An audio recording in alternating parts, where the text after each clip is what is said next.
Joining me today is Spidermash, Twitch streamer extraordinaire, streaming both RS3 and recently Twisted League from old school Runescape, and purveyor of the joys of a green screen. Ow!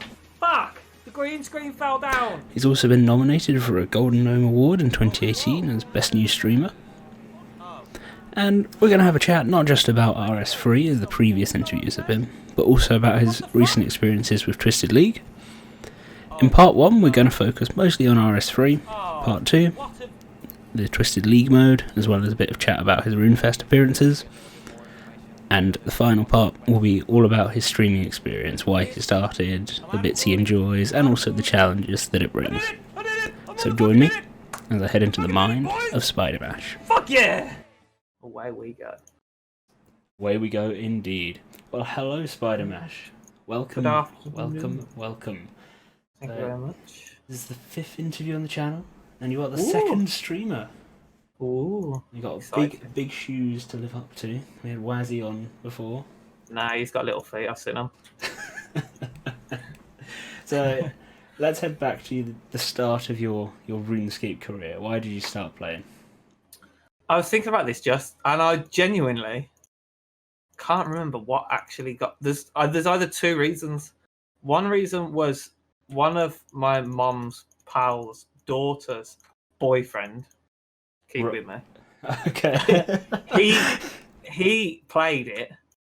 Now, I can't remember whether he introduced me to it or whether I found it through miniclip.com, because I was an avid miniclip.comer when I was a youth. Yeah, that's quite a common thing. I think Galaxy Shark said he found it through that as well. So I think it's one of those two. But obviously, my account is 16 years old. Look at that. I'm a grandpappy of the Yeah. RS. So, and what kept you playing like all these years? Wow. I didn't actually play all these years. I haven't played 16 years worth of RuneScape. I think I quit just after they introduced the trade limits. Right, when they So kind of removed the wilderness, that thing, or... So yeah, so in and around that time, they removed the wilderness. They made it so you had to trade the exact value back with each other. So you couldn't, decide the prices. They kind of decided the prices. And you couldn't, help a friend out by giving them stuff. And... Which at the time weren't so predominantly... my best mate, when we was, at school... we both used to play, and he had 2 computers with internet access, which back in the early 2000s was a baller move.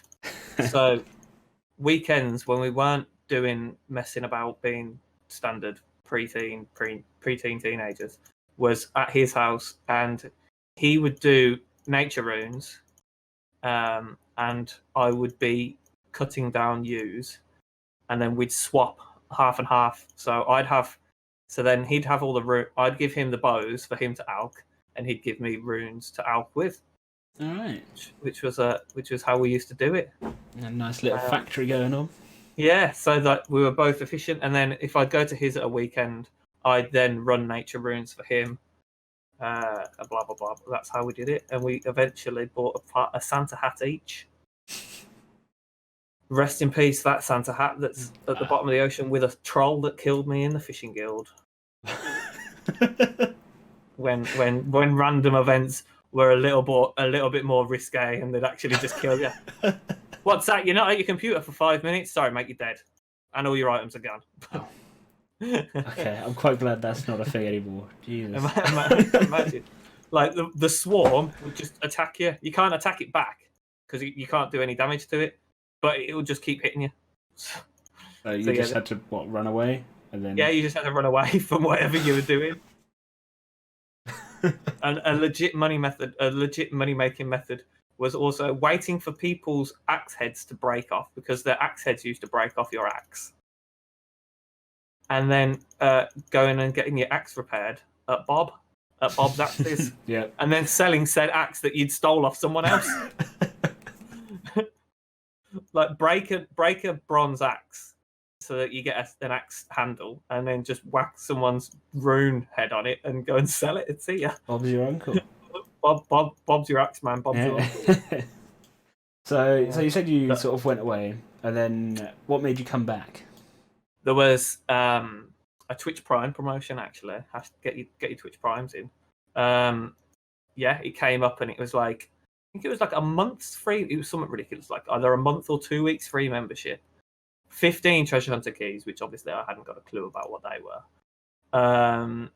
and a legendary pet, which I think which I think most people will remember that promo because everyone really enjoyed. I think everyone liked that legendary pet promotion. So I did that. I hadn't got a clue what to do. I came back on thinking I was an absolute baller with my Zamarok rune plate body, my dragon med helm, my whip, my dragonfire shield. No, was it a dragonfire shield or the other one? Like a dragon shield. Yeah. Rune and D plate legs and D boots. Only to find out my entire bank that I thought was probably still going to be worth bank was worth about 2 mil. So that was an investment went wrong because just before I quit, not long before I quit, whips came out and I swapped my Santa hat for a whip, which at the time was a banging deal. In hindsight, not so much. Not so much now. And that was what, a couple of years ago, or? So that was about. It was not long before I started streaming, so I think, like in May, I think it'll be 3 years since I come back. So yeah, and that was it. I hadn't got a clue what to do. I was spawned in at the GE, and I was like, "What can I do?" And someone randomly I was just asked in the GE what's good to make money, and someone was like, looked at my fishing level, and I was like, go to Living Rock Caverns and do rock tails. And I was like, okie doke. So I did that. I got some rock tails. I made enough to get a full set of bandos, and yeah, I was whilst I was in there, I randomly joined a clan, not knowing what that was.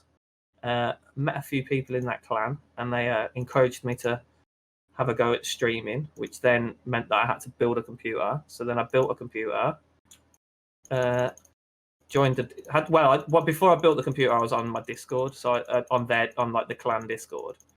So it kind of gave it that like community feel. Like I had someone to come and talk to, like every night. You know what I mean? Right. Like I'd come on, and they were then like, "Oh, you should go and do this boss, or you should go and do this." And then when they found out that I had a fire cape, they were like, "Well, you got to go and do Jad." I was like, "Yeah, but I've already got one." They were like, "No, you need to prove it. You probably bought that back in the day." And I was like, "I definitely didn't." And then started the memes of Mash doing PVM way back when, dying to Jad every time I got to the end, having a panic, seeing the healers, forgetting about the pair flicking, and dying. And just dying. And then I finally got that, and then they're like, "Well done, now go do Kiln." I haven't done Kiln yet, but it's what, 10 Jads or something like that, isn't it? Yeah, then if you've got prayer flicking, if you can keybind your prayers, it's pretty much job done.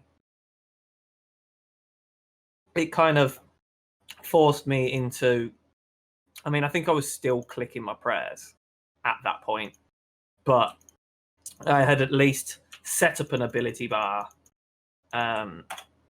And once you've set up your ability bar, you know what I mean. You're kind of set, yeah. And then because of streaming as well, everyone's a backseat gamer, aren't they, on Twitch? Let's be honest.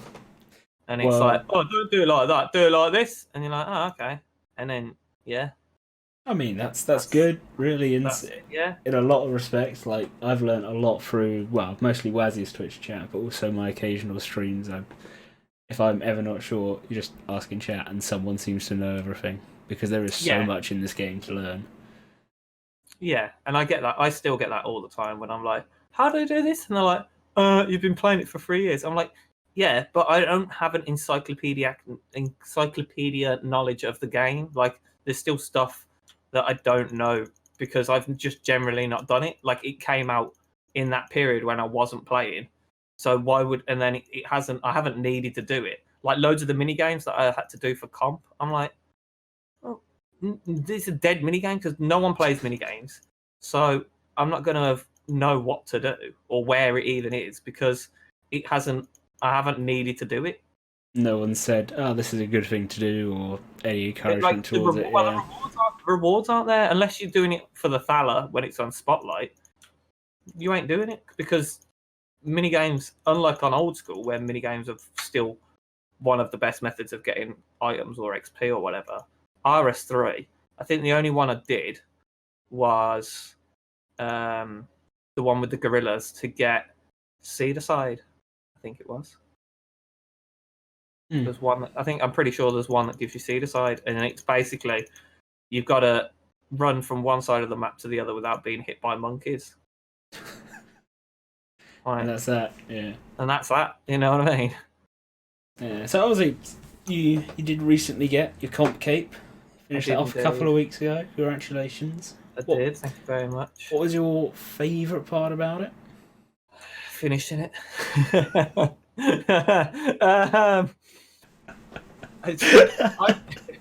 Slayer. I really like Slayer.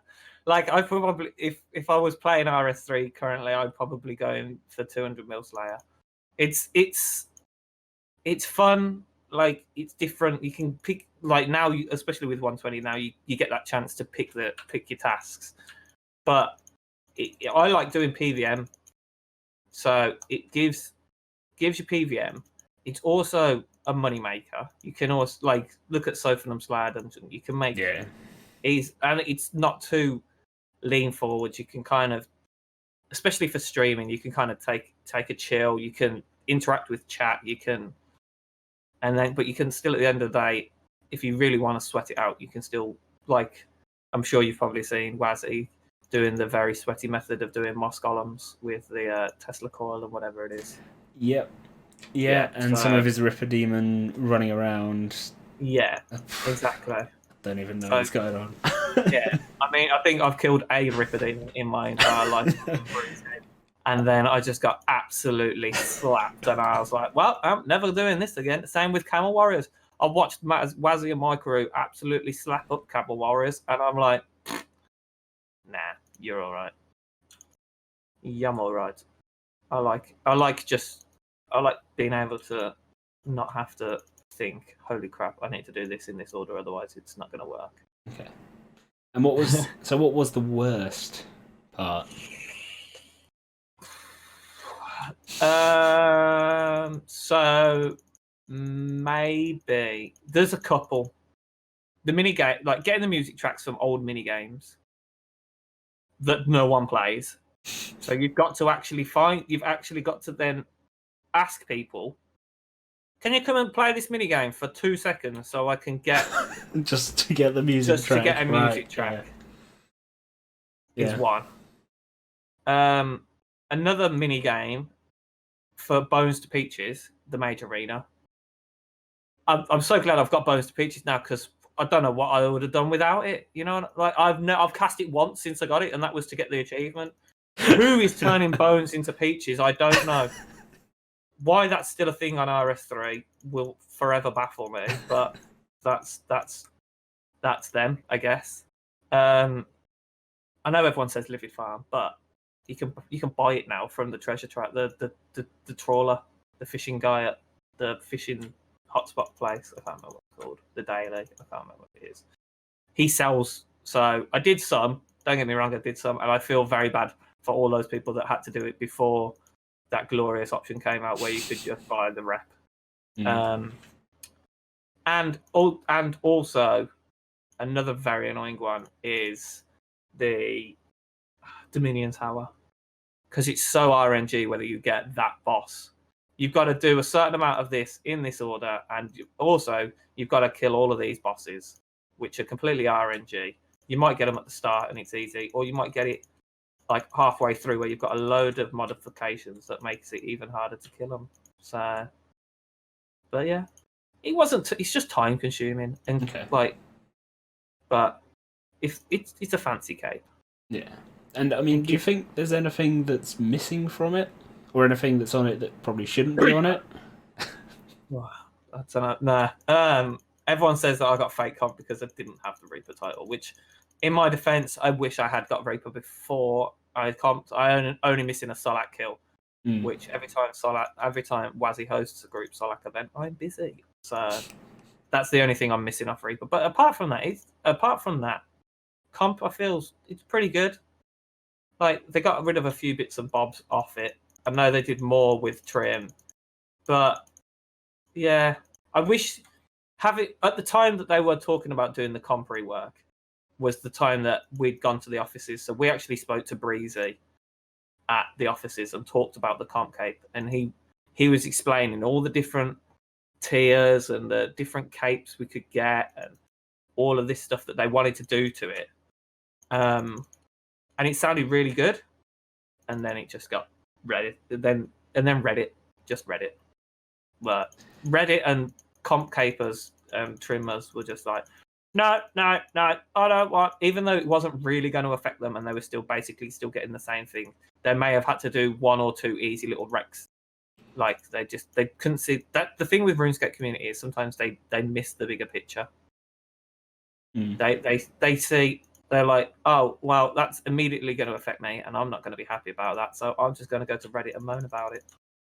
Rather than thinking about everyone that hasn't got stuff yet, or... Yeah, like, they were going to make the menu system easier, so it was easier to find how to do things, like, you know what I mean? But it is what it is. It's the same as on Old School, when Old School thought about doing, I think it was called warding, and loads of people were like, yeah, warding looks really good, really interesting. It's going to add, like, it's basically like Invention for RS3.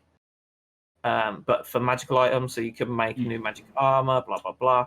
And then everyone with the max cape was like, well, no, I don't want it because I don't want to spend another 50 hours getting it. So, no, I don't want it. So, and because Old School vote everything, that's it.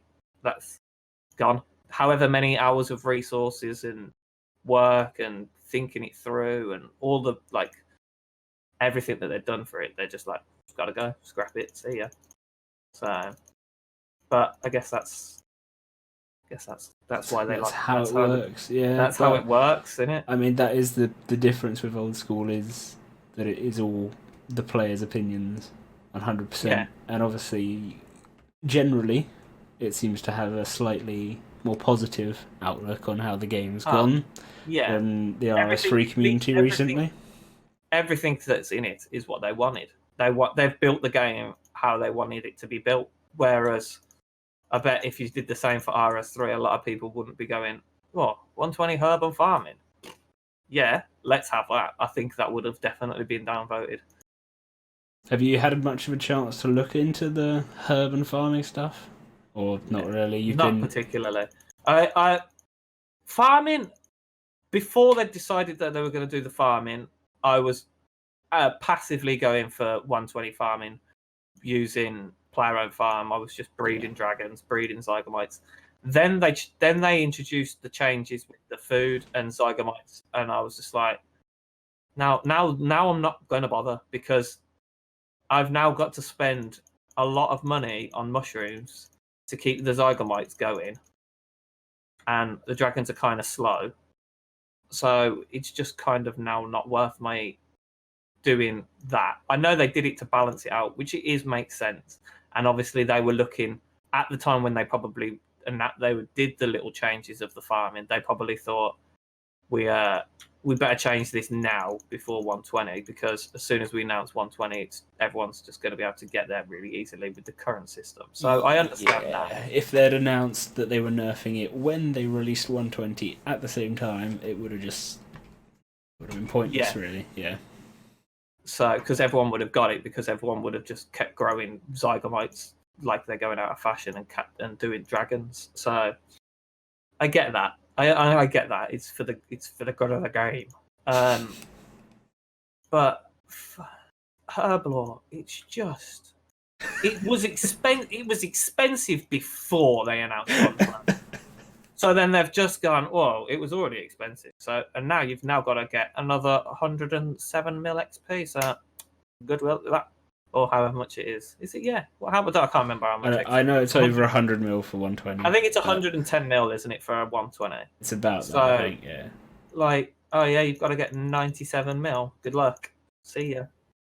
Like, yeah, they've added new potions, but all I'm ever seeing is everyone saying how bad they are, or not really worth the investment of the extra time and all the extra stuff that's connected to them, like the power bursts. Don't like the throwable potions aren't really any use. I think I've seen Lucario recently trying out the sticky one at Telos with the minions. He's trying to do some stuff with that. He's still having fun trying to work out if there's any use to them, but because they share, because the power burst ones share the cooldown with the adrenaline. So yeah, no one's going to use them, which is, and then if you log, you can't reset them or something. I'm just like it could have been another, but again, it's not like they've added new content, they've added new seeds and all of this, but it's not a physical thing. Like, okay, yeah, you can go to Ranch Out of Time, but it's not a massive piece of content for you to go and spend hours. Like, there isn't. It's farming is time based. It's not like you can go and do it all on day one. You've got to go. You've got to get some seeds, probably from a clue scroll. You've got to get your seeds, and then you've got to plant them, and then you're like, well, okay, I'm now gonna. I don't know. Yeah, it's not something that you spend a lot of time on in one go. It's just that little checking it every now and again. Yeah. Which is one of those things. It's an eventual 120. Yeah. And then, I guess, looking a little bit further forward into January, we've got Archaeology on the way. Did you get much of a chance to fiddle around with that at Runefest or anything like that? Me and my crew went into the volcano at Runefest. It was very warm. It was full. And I was like, maybe we'll come back later. And then we just never got a chance to. I'd like to have a go at it properly. It does look. I saw a quick running around of it, and it does look very aesthetically pleasing. Which everything that in RuneScape's defense, everything new that is coming out is with the new graphics, like the new engine or whatever they're using for the visuals, does look pretty. I understand, and it should be. You know what I mean? They should be producing something that pretty. In 2019. Yeah. It shouldn't still look like, 2010, I guess. 2012. No, exactly. So, it's little things like that, and it depends how accessible it's going to be straight out the bat. I know it's not an elite skill, in the sense that you've got to have certain levels in certain levels to unlock it. And I know that it's going to do some bits and bobs intertwined with invention. So we'll see how it goes. I don't know whether it's just going to be another, like a mining kind of skill where you I'm just going to sit here and smash this rock, and if I get an artifact, we're on for the winner, boys. You know what I mean? Or whether you kind of or whether it's more Indiana Jones styled archaeology, you know what I mean? Actually exploring tombs and that sort of thing. Yeah, like you've got to get to a level before you can, like there's a go-to area, and then at a certain level you'll be able to start finding extra rooms, and in those extra rooms there's like traps that you can use, but you know what I mean? Like, I don't know how they're going to do it, but I'd like to see something like that. That'd be pretty cool, but we'll have to wait and see, I suppose. It's over a month away, so yeah, a month.